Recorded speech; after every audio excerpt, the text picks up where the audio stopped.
Matthew 9. Jesus stepped into a boat, crossed over, and came to his own town. Some men brought to him a paralyzed man, lying on a mat. When Jesus saw their faith, he said to the man, "Take heart, son, your sins are forgiven."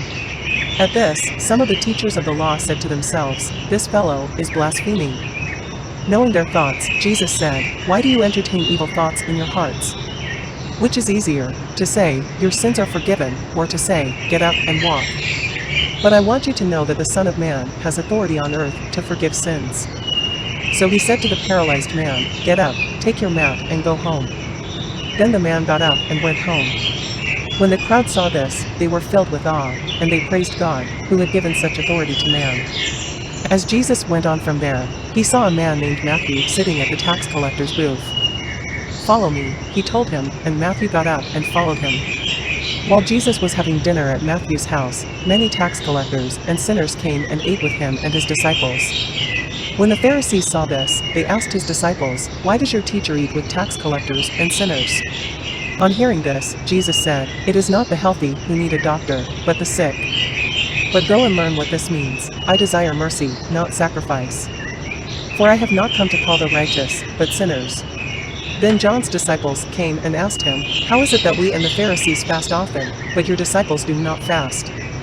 Jesus answered, "How can the guests of the bridegroom mourn while he is with them? The time will come when the bridegroom will be taken from them, then they will fast. No one sews a patch of unshrunk cloth on an old garment, for the patch will pull away from the garment, making the tear worse. Neither do people pour new wine into old wineskins. If they do, the skins will burst, the wine will run out, and the wineskins will be ruined. No, they pour new wine into new wineskins, and both are preserved." While he was saying this, a synagogue leader came and knelt before him and said, "My daughter has just died. But come and put your hand on her, and she will live." Jesus got up and went with him, and so did his disciples.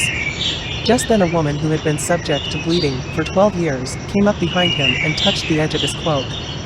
She said to herself, "If I only touch his cloak, I will be healed."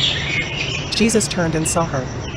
"Take heart, daughter," he said, "your faith has healed you." And the woman was healed at that moment. When Jesus entered the synagogue leader's house and saw the noisy crowd and people playing pipes, he said, "Go away. The girl is not dead, but asleep." But they laughed at him. After the crowd had been put outside, he went in and took the girl by the hand, and she got up. News of this spread through all that region.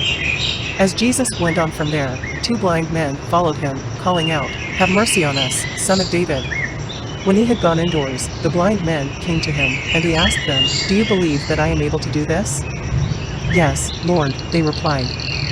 Then he touched their eyes and said, "According to your faith, let it be done to you," and their sight was restored. Jesus warned them sternly, "See that no one knows about this." But they went out and spread the news about him all over that region. While they were going out, a man who was demon-possessed and could not talk was brought to Jesus. And when the demon was driven out, the man who had been mute spoke. The crowd was amazed and said, "Nothing like this has ever been seen in Israel."